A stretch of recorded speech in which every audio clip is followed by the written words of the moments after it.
This is just a short video to show how to use this hint Google Sheet that I just set up for some of the students in my YSA ward. What this sheet has is each of the students gave me the PID of their closest deceased ancestor.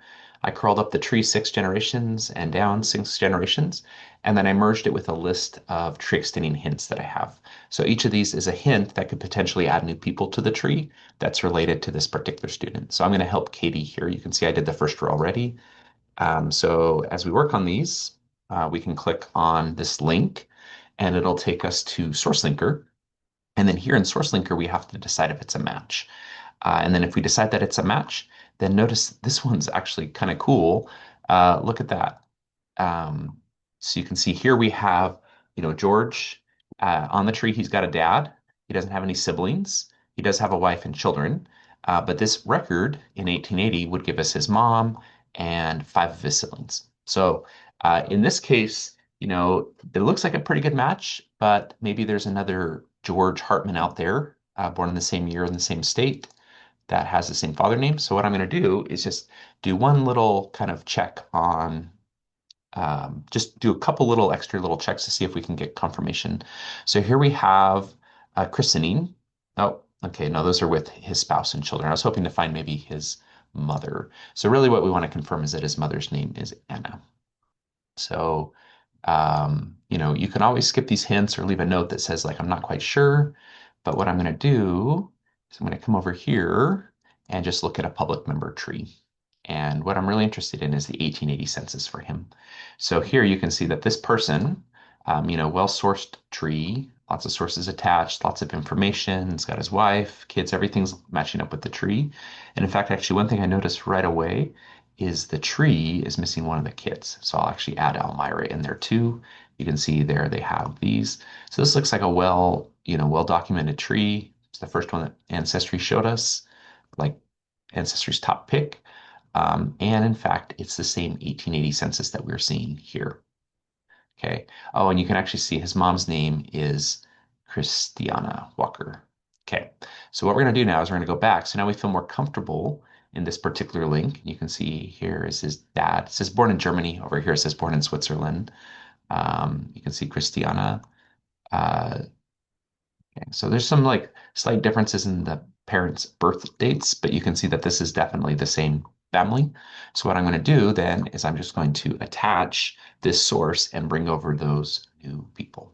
Okay, so that's the key thing about this record is it's allowing us to add all these new people to the tree, and then we could go in and do more detailed research about each of these people. And the cool thing is that each of these siblings that are getting added to the tree right now, maybe they have spouses or children, and so we could go and do all of that kind of research going down. And in fact, this public member tree on Ancestry could be a great way to do that research. Now, not all the hints will be as complex as this one. This one's going to, this would be something that I could spend, an hour doing research on trying to find all these different people. But the nice thing is now those people are on the family tree and we can do that follow-up research.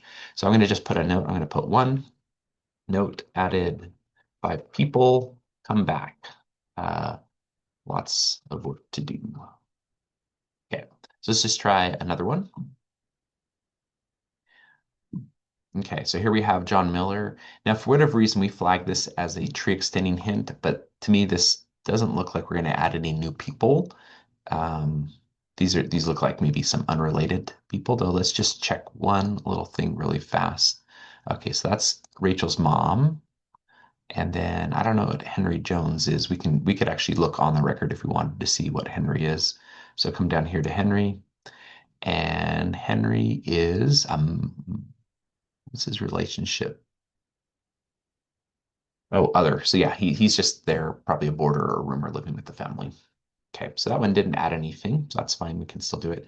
And then actually, these 1880s are a little more tricky, so maybe we'll start in 1910. These might be easier, though probably less likely to add new people, but let's just try a couple of these. This is probably like better practice getting started with hints. Okay, you can see here that for whatever reason, this was flagged as a hint that would add a new person, but it looks like they're both there.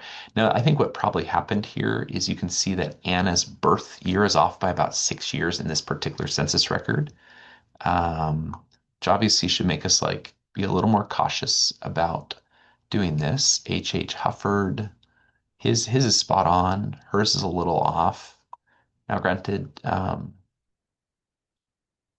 hmm, I think this is still a match, but this is probably why I thought there was a new person because I probably didn't think of this one as a match. But I was just checking to see, like here they are, 1910, living in Cambria, Pennsylvania. That kind of fits with this 1920 record. So I'm going to attach that. It didn't add any new people, but it did make it so now that record is connected to that family. Okay, and we'll just do one more. And again, there's a website. Okay, this is again another one where, for whatever reason, it looked like it was going to add a new person, but all it did was just attached a hint. So cool. Okay, well, I hope this is useful. Again, this is a great way to practice by going to a particular census record. I think census records are probably some of the best places to start when you're first doing record hinting. I also think census records are the very best way to add new people to the tree.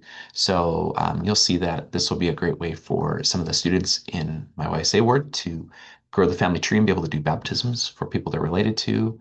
But also the neat thing about this is here, we can see between, the seven students, we have 6,000 hints we could work on. So this could be something we could work on as a ward, or we could have maybe some of their family members help. But it's just kind of a collaborative way for us to create lots of temple opportunities for a particular group of people.